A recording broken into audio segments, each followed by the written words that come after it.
Hi, this is Eric at Frog Valley Tropical Fruit Farm, and this is Florida Natural Farming. Today I'm going to look at some fruit trees, the cashew, the imbe, a couple of mangoes. I'm standing in front of a sweet tart mango that has lots of fruit on it. It's going to be an excellent mango year. Got off to a late start, thought it was going to be an early start. So our mangoes were blooming in early November, and it was too cold for them to set fruit, so they just continuously bloomed. We got 4 blooms out of them until they set fruit when it got warmer. But I'm also going to plant some Theobroma Bicolor seeds, the Macambo cocoa or the Petaxchi cacao. I got some seeds from Fruit Lovers Nursery, and they came very nice. I wasn't sure how they would be because cacao needs to be fresh, but they had roots forming on them, and I put them in water overnight and a little bit of soil aggregates in the rainwater, and they grew longer and they look better. I'll show them soon, but I'm looking at this sweet tart mango that's like covered in fruit. This is kind of how all of our mangoes are. I'm going to talk about diseases and why I think people have so many diseases in their mango trees. It's going to be a good lychee year too, so that's nice. There's a sugarloaf mango that has fruit on it. It's going to be a very late year. All our mangoes all bloom at once. I was kind of confused why our mangoes, there's a little cashew seedlings, why our mangoes were blooming at different times. The only mangoes that did not bloom this year so far have been the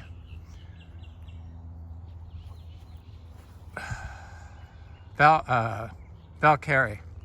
For some reason it just still hasn't bloomed. The lychees over here didn't set as much fruit as the lychees I gave a lot of manure to. The lychees I gave a lot of manure to are covered in fruit. So next year I'm going to really dump a lot of daily compost around our lychee trees because it definitely affects the fruit set. I knew that, but I just, because the birds always got the lychees, I never focused on the lychees. I kind of just ignored them, and I should have come over here and given them lots of our daily compost, at least 2 piles for the size of trees they are. So we clean out our barn, and that's what it looks like after about 6 months, and then weeds start growing in it, and then after about a year we use it for potting soil to start seeds in it. But if you don't give the trees, I give this one some manure, and it definitely has a lot more fruit set on it. You're not going to get fruit set unless you fertilize the trees if you grow like this. It's just impossible. And I found that the best fertilizer is the fresh compost pile with animal input. So a prebiotic with a probiotic, much like our human health, that needs the prebiotic and the probiotics in whole food form. Same with the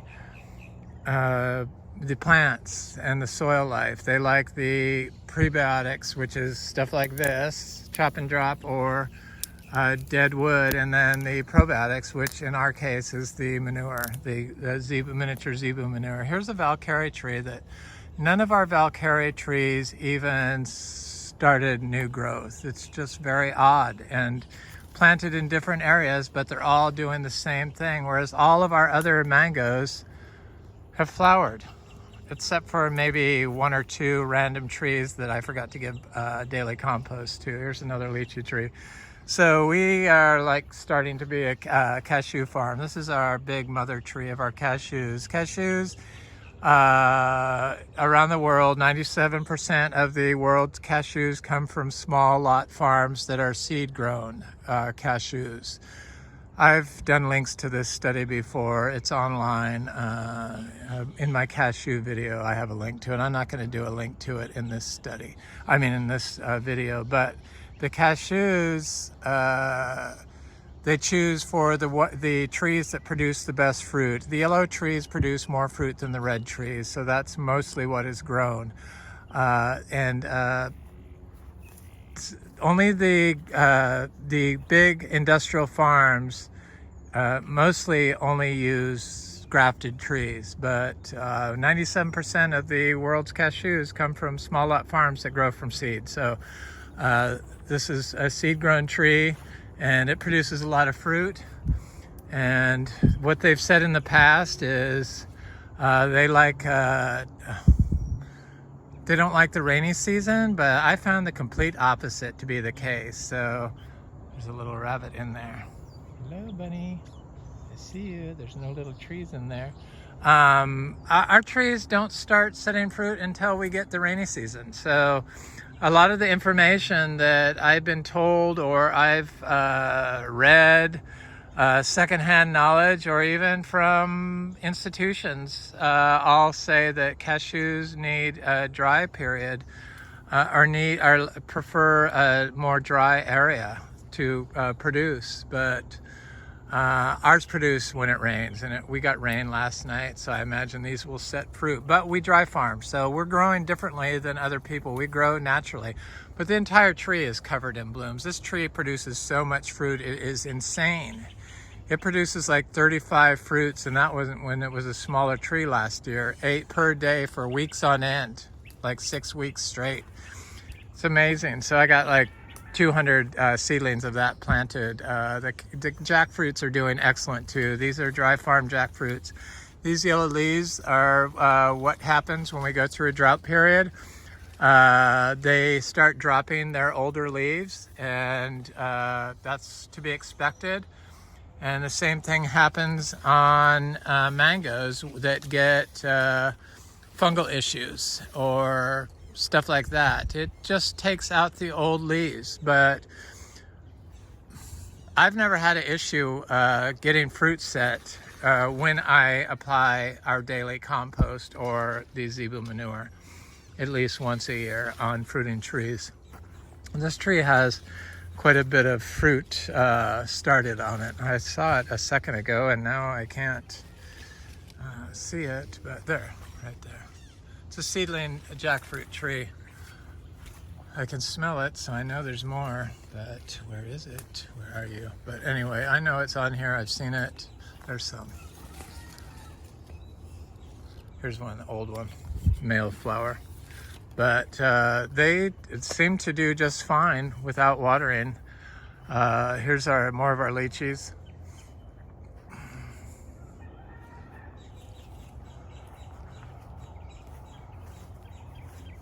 I found that the lychees will flower off new growth. So this is new growth right here, and it's starting to flower right there. So they do flower off new growth here.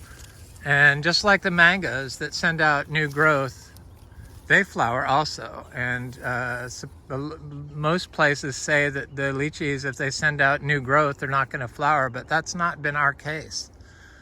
They send out new growth and then they flower. So here's a prime example.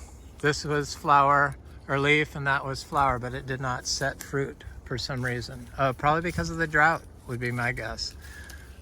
Here's new growth. There's the new flower starting.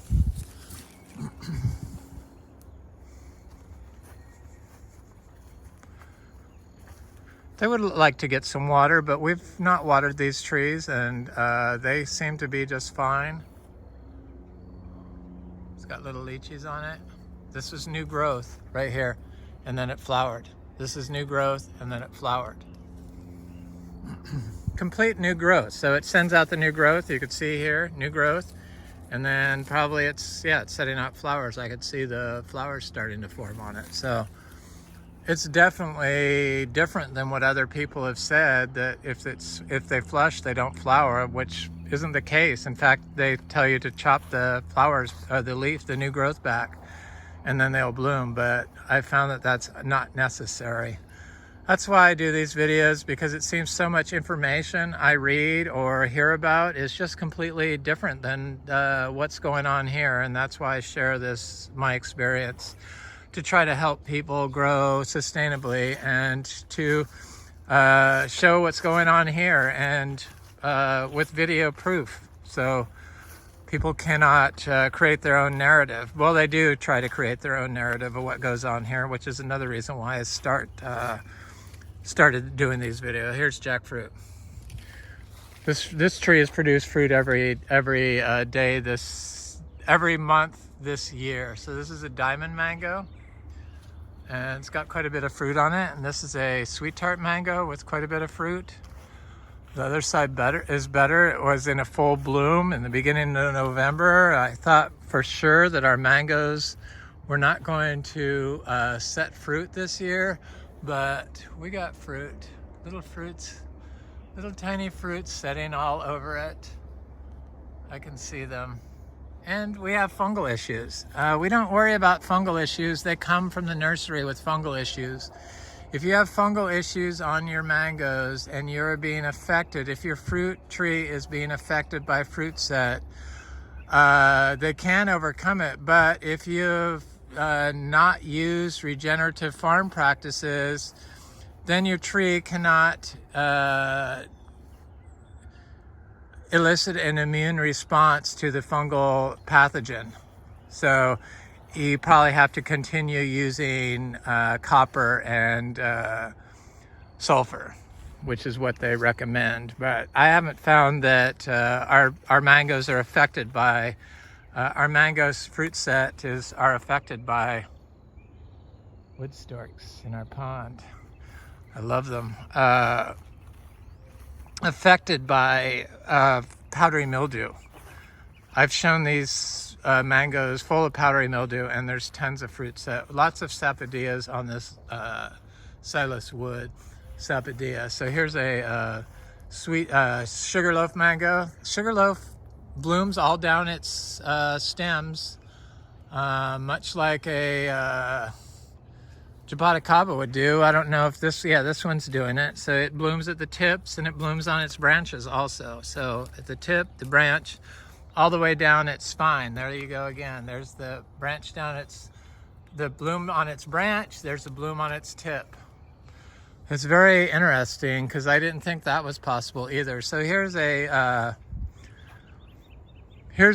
fruit punch mango. It's a good mango. Most of the mangoes we grow are all considered like top tier mangoes. Not like top tier mangoes, they are top tier mangoes. Not all of them, but most of them. And we got multiples of each one. So we probably have 20 fruit punch trees. So you can see the powdery mildew, but you can also see the fruit. So the powdery mildew cleans up the dead flowers, the spent flowers, but does not affect the fruit set here for us. Like I said, we've been focusing on soil health since we got here, and we used to be a biodynamic farm. We're no longer biodynamic. We used to be organic certified. We are no longer organic certified, but anybody that wants proof of how we grow just has to look at one of my videos to see that I am possibly the most paranoid person about my food of anyone I've ever met. And I just stopped being certified because it was too much stress. It was too much for me to do everything. And I really didn't feel the need to do the biodynamic preps. Sure, I thought they were important at first, but I felt like we evolved, and I don't feel that compost is the best product. I feel that raw manure, holistically grown animal manure from the miniature zebu is probably the single best input for a Florida grower that you can get, especially mangoes, the indigenous cow in India. So here's a Venus mango. See all that powdery mildew? No problem with fruit set, none. This is a pineapple pleasure, same thing. So this Kwai Muk tree, it's one of my favorite fruits. It used to be my favorite fruit until our mangoes just outperformed themselves last year. But it's still definitely right up there. My mouth's watering thinking of this fruit. This tree has produced for the last 3 years, but small crops. But this year it looks like it's possibly going to hold fruit. So I could tell that at least one of these fruits, that green one right there, is going to stick. And hopefully more of them on. The longer we're here, the more likely it is that we will get bigger crops. And this tree, we were affected by sooty mold last year, but I found that none of the new growth has the sooty mold on it. So the tree was able to overcome it because of its ability to trigger an immune response with the help of the microbes in the soil, because we focus on soil health. And during times of drought, those leaves that had powdery mildew are falling off, so the old leaves. So I believe it's part of its natural growth pattern to get attacked by pathogens that start decomposing the elderly leaves. The new leaves come out are fresh. The leaves that fall on the ground are already decomposing and becoming nutrients for the soil and for the plant. And it's just a cycle that has been developed for over thousands of years that we've interrupted with our modern agriculture. So this tree has got lots of fruit on it. I'm very excited about this. I don't think either one of those two right there will hold. They're yellow, but this tree will flower for a long time. This is a pineapple pleasure mango that's just flowering right now. It looks good. It's got a lot of fruit set on it. This is see if I can see a fruit, because this is a weird angle so you can see some little fruit. This is a honey-kissed mango that has fruit on it. This is a coconut cream mango that's just now starting to do an all-over bloom on it. Right there. Come on, camera, thank you. This is, I think, a Venus tree, but I'm not positive because it had never fruited before, but I really gave the daily compost to it. In fact, I thought that was the reason why our mangoes weren't setting fruit. No, it was the cold. You can see there's fungal issues. They're on the elderly leaves. It's going to lose these leaves this year, those old leaves, but the new ones are fine. You've got to not be afraid to let the tree take care of itself. These trees were not meant to be fed chemicals and water all the time. We don't have an issue with our mangoes holding fruit, even during times of drought. They seem just fine here in Florida. I've seen so many trees in Florida that are the ones not touched by us that are covered in fruit that are growing randomly in people's yards that are totally ignored and are covered in fruit. So definitely we do not have to water mangoes. We've never watered our mangoes. This is a buttercream that has fruit all over it. Little fruitlets, finally. Fourth bloom. Here's a sugarloaf mango that has just starting to bloom. This is a super Julie tree that has fruit on it. That's our daily, that's what our compost looks like, our daily compost. This is where I get my compost from that I make. I've been making biodynamic compost here. I used to make biodynamic compost. I don't put the preps in anymore. I just didn't see why I needed to continuously buy preps that they sent me in plastic packages that I couldn't see do anything. Sure, they may have done something, but I never noticed anything. They said, you will. I never noticed anything. If I have to see results, if I don't see results, I discontinue doing it. So this is a tree that I showed was covered in powdery mildew, and it has covered in fruit. So this one did not drop its fruit during the cold, and it's also mostly in shade. But it's covered in fruit. Covered, and it had powdery mildew everywhere. In fact, I'm wanting to see if I could see if there's any more on it. There isn't. It never dropped any fruit. All that stuff they tell you have to do is just crazy. Some people even paint the leaves of their trees with substances or put diatomaceous earth on the leaves of their trees to protect them from the sun. You're killing your microbiome of your leaf when you do that. So you really don't want to do that, and you're probably going to have a anemic or a sickly plant that can't overcome natural fungal pathogens like our trees can. This one covered in fruit also. This tree was always a sickly little tree. It finally has snapped out of it. This one is covered in fruit too. This is a Malika. I like Malika. Excellent mangoes. Here's a Malika that was only giving me partial bloom on one side of it, and it's the side that gets mostly shade, but it's covered in fruit, and I'm fairly certain that this side is going to bloom soon. So this is a Namdak Mai tree that's covered in fruit also. Covered. Had lots of powdery mildew on it. You could still see some. It'll outgrow all that powdery mildew. I showed these in the last two videos. I like to show it so that if people question what I'm saying, they can just say, well, look at the videos, the earlier videos. But some people you just can't help. Just like people with their health that make doctor's appointments for blood work and eat ham on Easter and then go to the doctor on a Monday and have high blood pressure and get prescribed a pill. It's your diet. You ate salt, which is full of, ham is full of, and your blood pressure is going to be up the next day. But they fail to, I think maybe some doctors probably have you come in on Monday after Easter, or the week, 2 weeks after Easter, just because they probably figured you ate bad and your blood work will be high. I don't know. I don't understand why they don't tell them. Ask them, what did you eat? Did you eat salty foods? Have you been eating salty foods? Maybe you should change your diet. But some people don't think that that is a problem, but it is. That's why I'm not on a bunch of pills, thank God. My partner's not on any, 67. They always are shocked. Why aren't you guys on pills? Or why aren't you on pills? Because we eat whole foods and don't eat salt. That's why. So let me get over to the, we got rain last night. It was so dry here. This big Ingus spectabilis tree is covered in blooms, and it was like looking really haggard. It lost all of its older leaves, cleaned it way up. This is an Ingus spectabilis tree also. It's much smaller.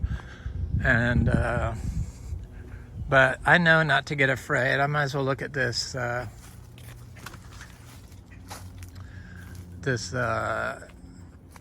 Achachairu tree. Look at all the fruit on here now. I mean, this year. It's like so loaded, this tree. Loaded with fruit.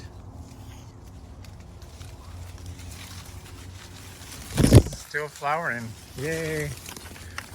Supposedly, Achachairu can fruit 3 times a year, up to 3 times a year, according to Raul in Mexico.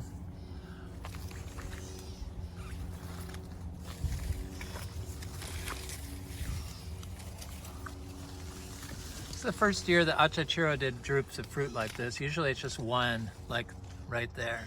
But this year it's doing big panicles of fruit. Yay!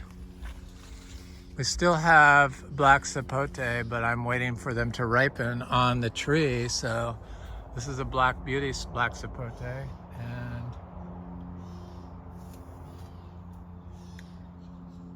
that's good fruit. And it's blooming again, so it bloomed even during drought. This is a really good sapodilla that's doing good. This is our Chrysophyllum argenteum uratum, the juicy pearl. Not the same as a comito,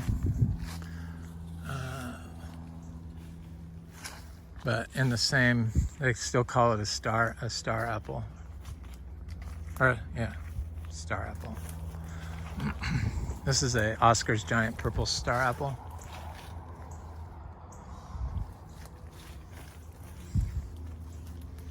Stuff's looking good. Some people think we're a citrus farm. We are not a citrus farm. I grow citrus for the hell of it. You can't even sell citrus unless you have it decontaminated from a certified packing house. So we never plan on selling citrus. I do grow citrus because it grows so easily. That's a little cutie I found a seed in once, and it's getting kind of big, and that's a blood orange right there, seedling. I grow all our citrus from seed, but we're not a citrus farm.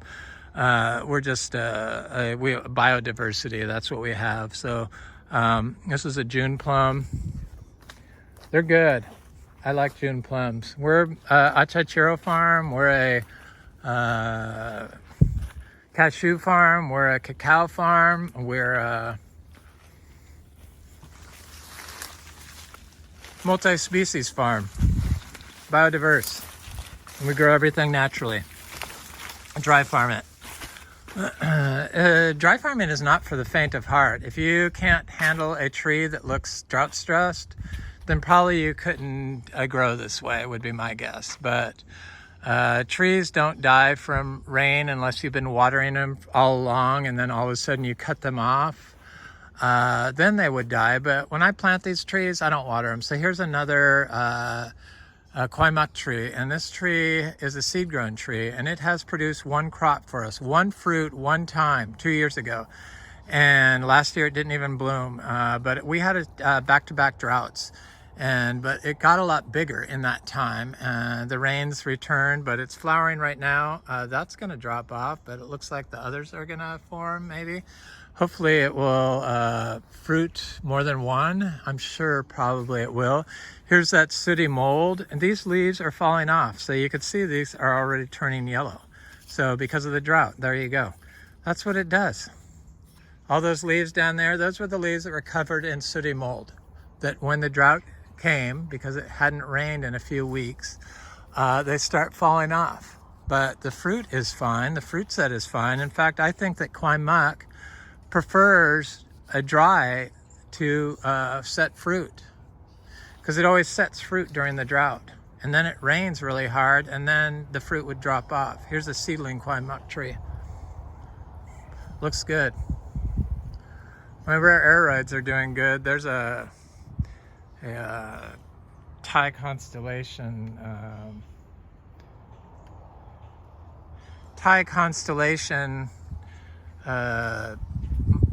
Monstera deliciosa. It's looking really good here. I love how this looks, all the different colors of bromeliads. So yeah, we have about 500 Achachairu fruit trees. This is one. It's got all this grass growing around it. This is one of our citrus we grow, Rangapuri lime, but this is a pomelo that flowered for the first time. All seed grown, no problems with citrus, with greening here.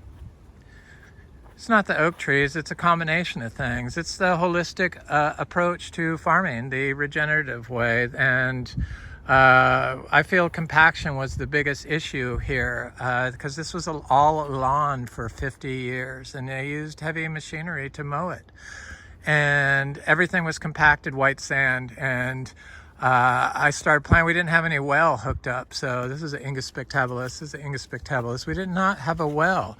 And so everything that was planted that's large was never planted with water. I didn't water it. I didn't use a bucket to give it water. I just put it in the ground. That was before I learned that I need to remove the soil from the trees I'm planting that are in pots, because their rhizosphere is affected by the microplastics and the microbiome in the pot. And in order to get it to connect with the microbiome in the soil, you need to remove the soil from the potted plant. And I throw the soil away unless it's my own organic soil. I even remove the soil from my own compost before I plant it. I throw mine on the top of the ground, the compost from the pot. But the soil from the nurseries I throw away. So, because of the compaction, a lot of stuff just didn't grow, and I didn't understand that's what it was. And I put wood chips around the trees, and I continued mowing, and then took a bunch of soil classes and realized I needed to get carbon in the sand. The easiest way to do that is with a living root, and an unmowed grass is the easiest way to build soil. So soil aggregation is the result of the right biology in your soil. So we had soil aggregation. That was something that they said you could not do here on sand, which I found to be not true. After I sprayed Biodynamic Horn 500 in tall grass, I noticed aggregation within 10 days. So I was like sold on biodynamics. I believe in BD 500. I don't believe you have to continuously do it in a forest natural system like this. I just don't believe it. I think it was meant for inspiration. So here's a Monstera deliciosa plant that is covered in fruit. This is good fruit, and I eat it, and it doesn't affect me. I don't understand why people have an issue with saying it cuts their tongue and their lips and their throat, and I haven't found that. It's rich and creamy. It's one of the best tasting fruits I've ever had. Possibly it could be the best tasting fruit I ever had. But it's got a lot of fruit on it, and it grows perfectly well. If you try to eat it before it's time, it will kill you. Just like if you eat ackee in the wrong way, it will kill you. So you wait for all the scales to fall off the fruit, and then you eat it. But they fall off, and when they fall off, it's the texture of a super creamy banana and the flavor of a cherimoya and a pineapple and a banana and a mango all mixed together. Oh, so divine. So divine. But it's a gorgeous plant also. That's why I started collecting rare aeroids. So the compaction, the subsidence causes soil subsidence. So soil subsidence is when soil disappears, like what happens in a sinkhole. So they figure the water that Florida is sinking, and that's what's causing the majority of the water problems in Florida. So it's sinking from mowing, from building, from all the people on it. It's sand. Put a pile of sand in your garage and walk all over it or drive all over it. What happens to it? It completely disappears, basically, to one flat surface. That's what we're doing to Florida, and they figured the water level rise from global warming isn't as bad as the soil subsidence that's happening due to human activity. So I can tell that our soil grows, and look at how high this tree is where we haven't walked on it. They've raised up, and my paths that I mow are like 4 inches lower than the other part that I don't mow. So they're definitely human-caused subsidence going on from compaction, and it was the root cause of all of our problems here that we used to have. So I'm working my way over to my cacao. So here's little cacaos in here. We're a cacao farm. Yeah, we are not producing a ton of cacao, but we will be in the next 5 years. Here's a Trinitoro, or that's a Criollo probably. Trinitoro. We got about 100. There's a little Criollo right here. There's an Achachairu there. There's an Achachairu there. We got 19 different species of Garcinias growing. I believe we can grow mangostana. Here's a mangostana seed grown that's over 20 inches tall. Got new leaves during winter. These are new leaves that happen during winter. Never showed any type of cold stress below 40 degrees, 39 degrees that we got this year. I don't think it's as cold sensitive as people say, just as cacao isn't either. Our cacao is not protected, and none of the leaves get any spots on them. What was cold sensitive was my breadfruit tree. They just couldn't handle it, and I'm not even going to grow them again because I know that it can't handle cold. There's a Garcinia dulcis. Keep waiting for my Garcinia latissimas to pop up here, but I don't see it yet. But it will, they will. There's a Garcinia humilis, Achachairu. There's a Garcinia debico.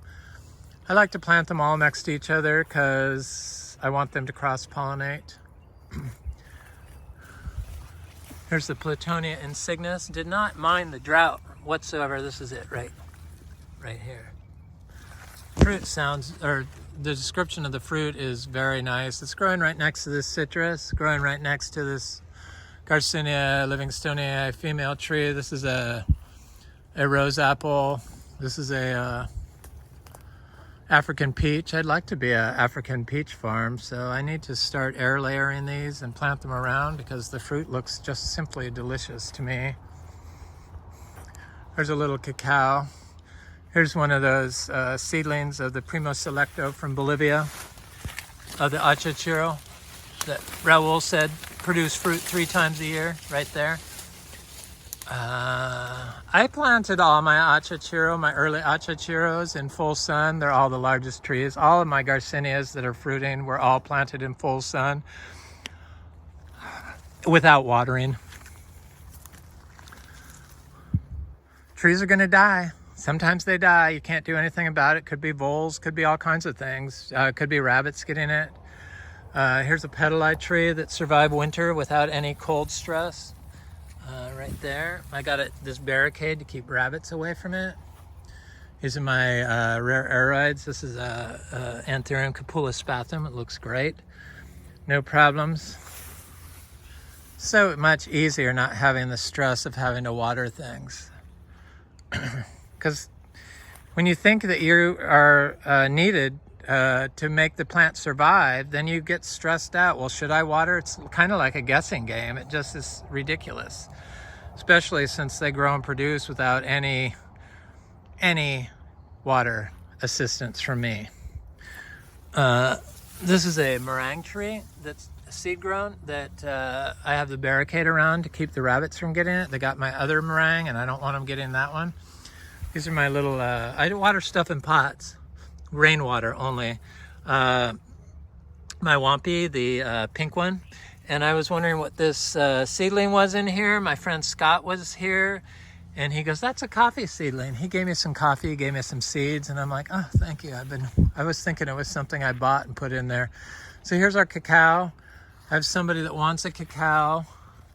There's gonna be one that I could pick on Friday. So Janelle, if you're listening, I will save this for you if you come Friday, but there's no guarantees after that. If you haven't bought fruit from me in the past, I really don't know if you're going to actually show up until I meet you and I deal with you. In the past, I have saved fruit for people that say they want it online and then they never follow through. And so I stopped doing that. So I don't reserve fruit unless I know you.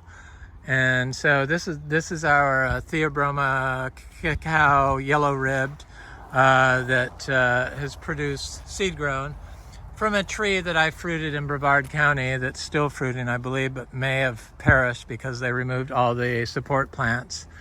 And I think it affected it. In fact, I'm positive it did. But I have my cacaos that are popping up after 4 days. So I do know that this is one right here. I do know that they will germinate if you pick them a little green. So I have my my white cacao, my Theobroma Bicolor, the Pataxti, the Mocambo, the Jaguar cacao, the white cacao from Fruit Lovers Nursery, and I like his seeds. And if I've been buying from Oscar for years, and if you have any issues with him, all you have to do is contact him and he rectifies it. So he is like a one-man show, so he does everything himself, and I like to support all seed sellers. I think that all the seed sellers that I bought from have sold me seeds that haven't germinated, and I have sold seeds that haven't germinated. They're not doing it on purpose. Who knows why? Because the same seeds from the same batch I have grown and they've germinated. So who knows why they're not germinating? But you can't really hold it against them. I feel they provide a service, and we need to support those people, because if we don't support them, we're not going to have that seed service. So these are the seeds he sold of the Jaguar cacao, the Theobroma Cacao Bicolor, and look at they were like a 1/4 inch long, and they grew a lot bigger. So They look really good. So I'm gonna plant them. I have this all ready. I have my compost that I showed you where I get it from. It's very nice soil, and this is what it looks like. It's good stuff. It aggregates. It's got roots in it because I wait for the weeds to grow over the top of it, and then it has the roots in there, and the roots exude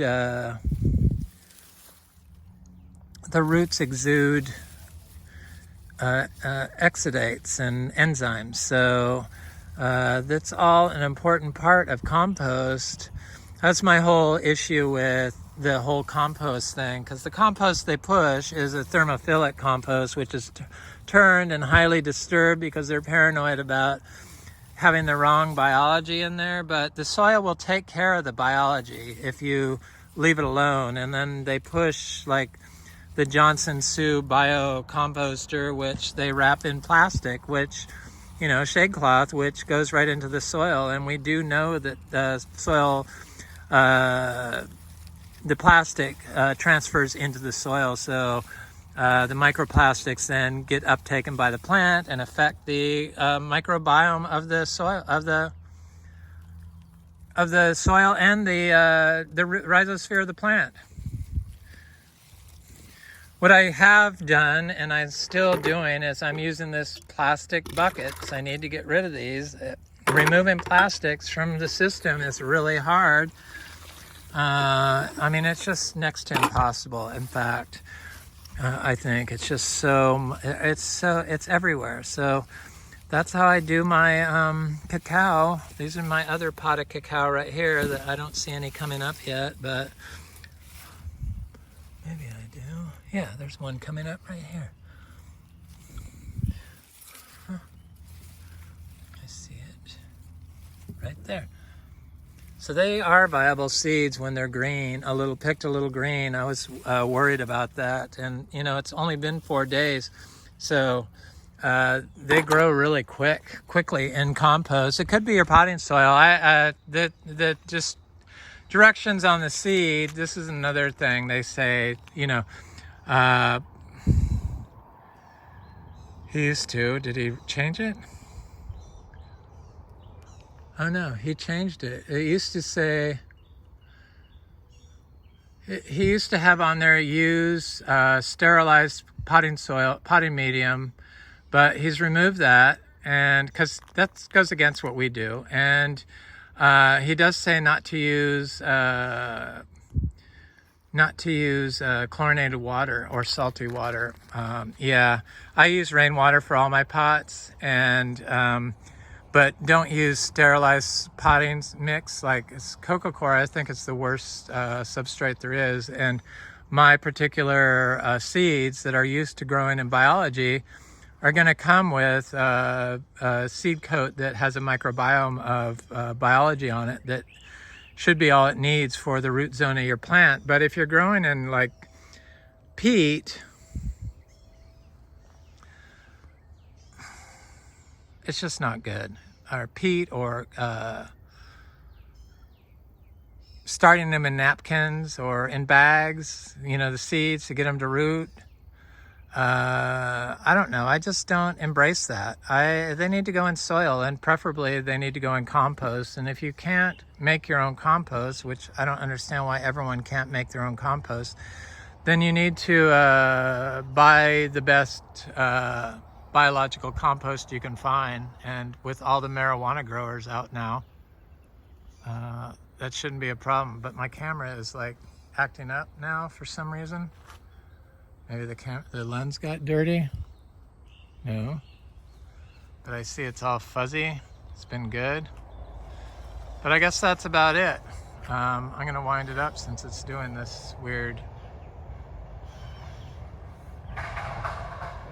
wants to focus close up. That's what it is. Anyway, this is Eric at Frog Valley Tropical Fruit Farm, and this is Florida Natural Farming. Please like, share, and subscribe if you enjoy this content. Please leave a comment. I love hearing from you. I hope everyone had a good holiday, and take care of Florida and your own environment for our health. Have an excellent day. Thanks for watching.